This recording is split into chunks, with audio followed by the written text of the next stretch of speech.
Сайн байцгаана уу? За өнөөдөр хавтгай шулууны харагдалт болон гадаргууд харьяалагдах цэгийн тухай тайлбарлая. За бид нар харилцан байршлыг тодорхойлохдоо харалtaa цэгийг ашигладаг. За харалtaa цэгийн эхлэн тайлбарлая. За энэ 1, 2 цэг бол ВД, АЦ шулуунууд солбож байрласан энэ цэгүүд юм аа. За энэ 1 болон 2 цэгүүд маань болохоор одоо АЦ шулууны 1 цэг, ВД шулууны 2 цэг. Энэ наан байрлалтай байна. За тэгэхээр наан байрлалтай ВД эрчим үндсэн зураасаар зурагдана. Цаана байрлалтай АЦ эрчим маань тасалдсан зураасаар зурагдана гэсэн үг. За мөн хэвтэй проекц дээр 3, 4 цэгийг тэмдэглэсэн байна. За энэ 3, 4 цэг маань болохоор АД болон БЦ шулуунууд хэвтэй проекц дээр солбож байрлажээ. За тэгэхээр 3 цэг нь БЦ шулууны цэг дээр байрлалтай. За АД шулууны 4 цэг доор байрлалтай.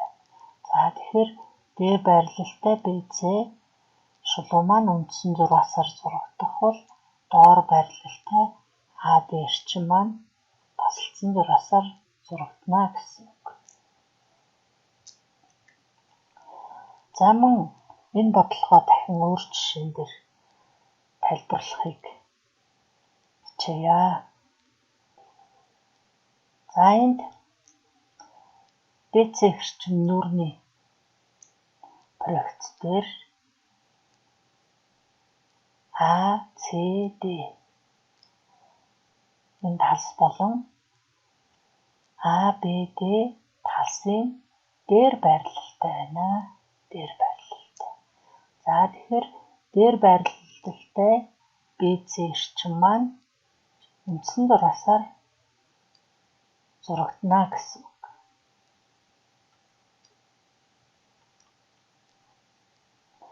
За энд хэвтэй проекц дээр ВД эрчим АЦД талс болон АБЦ талсын наан байрлалтай. За тэгэхээр наан байрлалтай ВД эрчим маань нүүрний проекц дээр үндсэн зураасаар зурагдана гэсэн үг.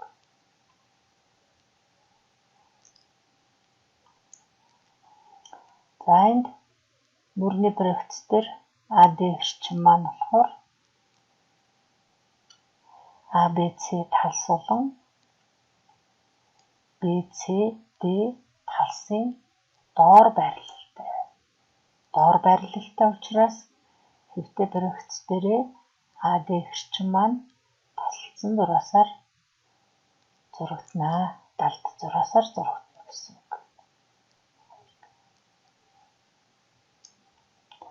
За энд АЦ эрчим хэвтэй проекц дээр АЦ эрчим маань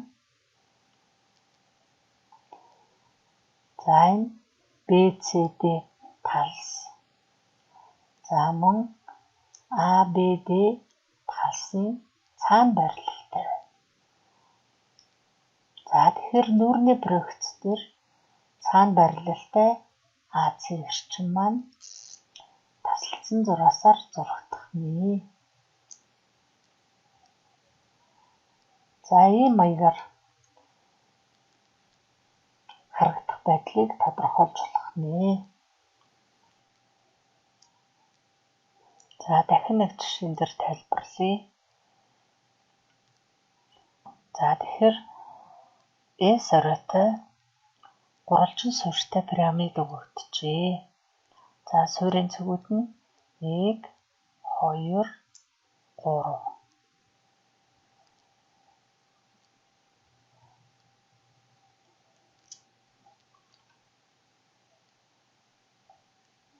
За энэ бичлэгээс харах юм бол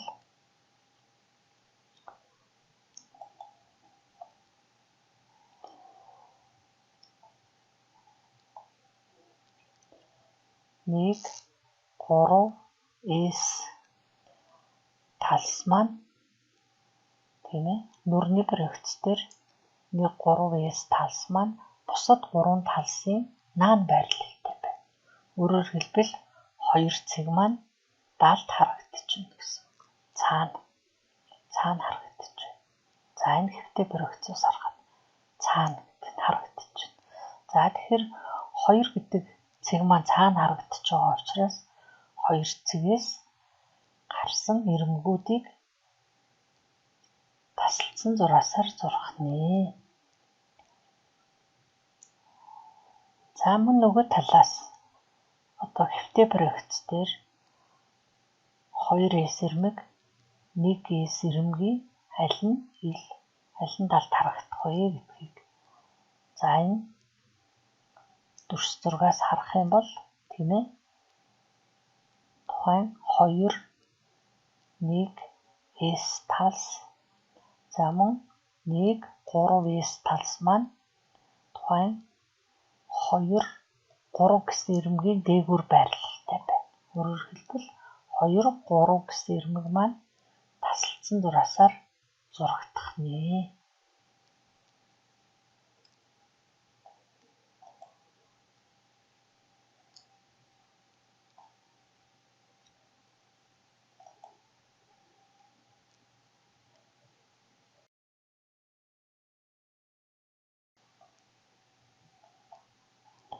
За бичлэгээс харах юм бол 1 2 S талс болон 1 3 S талс маань 2 3 гэсэн ирмгийн дээр байрлалтай учраас энэ 2 3 ирмэг маань тасалдсан зураасаар зурагдаж байгаа юм байна гэдгийг харлаа.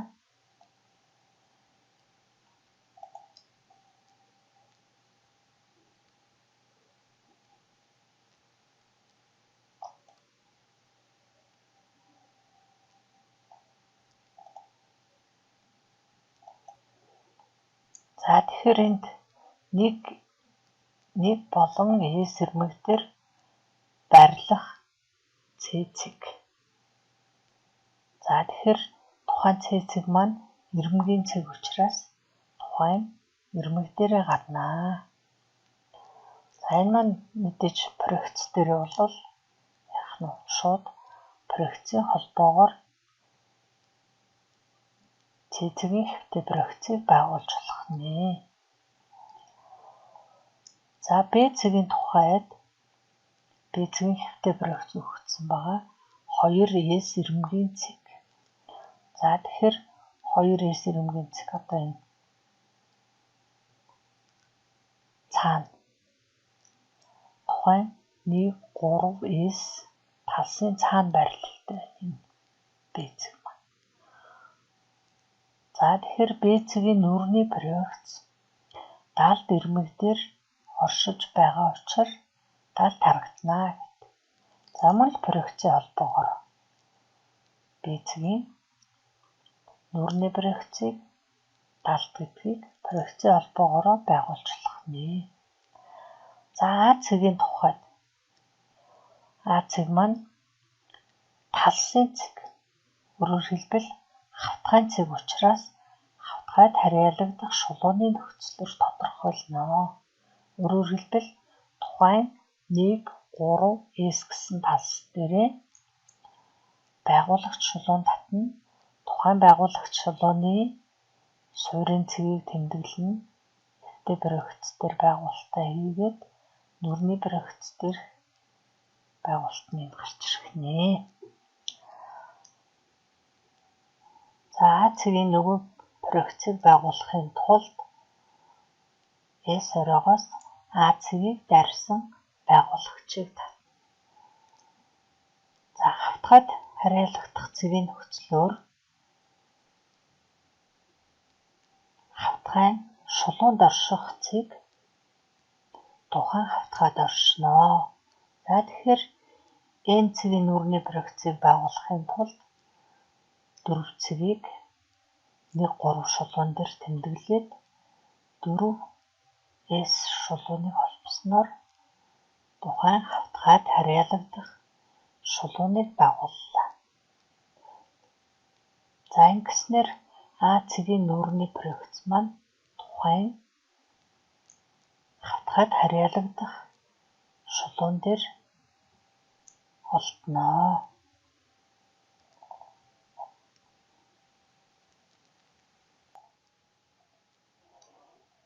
За тоор гадаргуу гүйцэтгэхдээ байгуулагч шугам L буюу тойргийн ном эргэлтийн тэнхлэгийг тойрон эрхэхэд үснэ.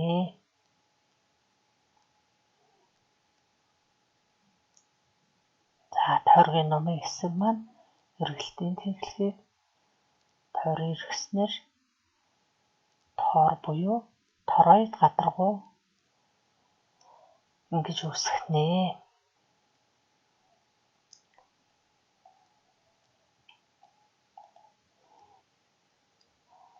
Байгуулагч тойргийн ном нүүрний проекц дээр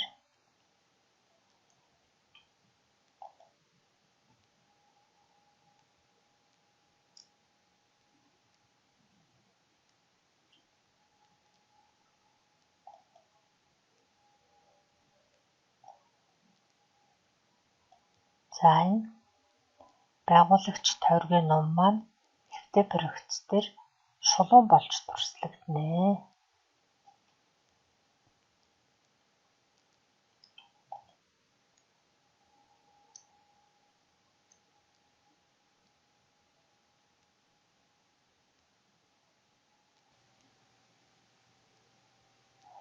За жишээ тоор гадаргууд харьяалагдах цэгийн проекцуудыг гүйцээж явуул. За тоор гадаргуугийн эргэлтийн тэнхлэгийг нь дайруулад гамма ийм гол уртрагийн хавтгайг авнаа. За энэ гол уртрагийн хавтгай нь эргэлтийн тэнхлэгийг дайруулж авсан байгаа.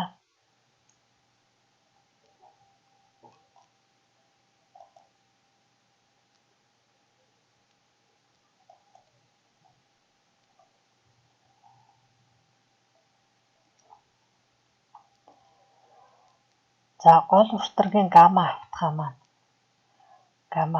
маань нүүрний P2 хавтгайтай параллел байна. За энэ параллел. За тэгэхээр байгуулагч шугам L өөрөөр хэлбэл тойргийн номын байгуулагч шугам маань тойргийн ном. За энэ тойргийн номын нүүрний проекц нь за ингэж гарч ирнэ. Өөрөөр хэлбэл байгуулагч шугам L. За энэ байгуулагч шугамын хэвтэ проекц маань гол уртрагийн хавтгай дээр шулуун болж дүрслэгдэнэ.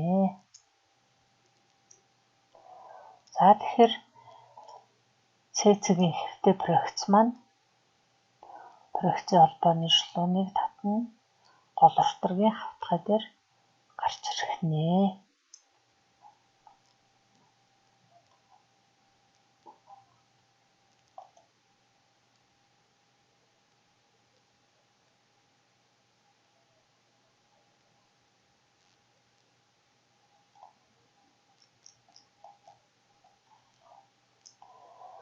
За Б цэг маань болохоор энэ суурийн тойрогт оршиж байгаа цэг байна. Суурийн тойрог. Б цэг суурийн тойргийн цэг. За тэгэхээр Б цэгийн нөгөө проекц суурийн тойрог дээрээ гарч ирнэ. За гол уртрагийн хавтгайгаас наан байрлалтай цэгүүд маань нүүрний проекц дээр ил харагданаа. Өөрөөр хэлбэл энэ гол уртрагийн хавтгайгаас наан байрласан цэгүүд ил харагданаа гэсэн үг. За тэгэхээр одоо суурийн тойрогтой параллелаар параллелаар ийм өргөргүүдийг авчулна. За энэ өргөрг маань болохоор эргэлтийн тэнхлэгтэй перпендикуляр ийм төвшний тойрог байна. За тэгэхээр тоор гадаргуу дээр өргөргүүдийг хэдэн ч удаа авчулна. Өргөрхөлдөл тухайн өргөргүүд маань дээшлэх тусмаа тойргийн радиус багасна. За суурийн тойрог руу тутам радиус маань ихснэ гэсэн үг. За тэгэхээр бид нар А цэгийг дайруулад өргөрг авнаа. За тэгэхээр одоо А цэг энэ өргөрөг дээр оршино гэж үзвэл тийм ээ. Түүний нүүрний проекцийг байгуулахдаа энэ гол уртрагийн хавтгай дээр байгаа цэгийг ашиглана. Гол уртрагийн хавтгайн цэг буюу гамма хавтгай дээрх цэг энэ байна. За энэ цэгийн нүүрний проекц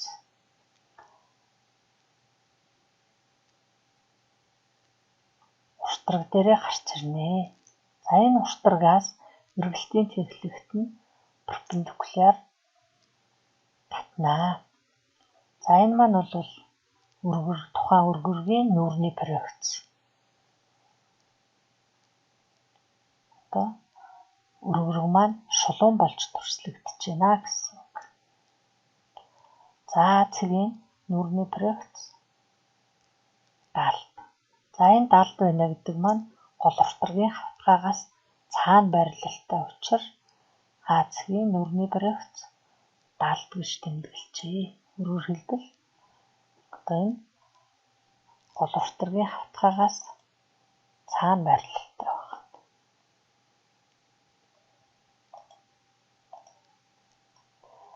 За тэгэхээр А цэгийн байрлал энд охинэ гэсэн үг.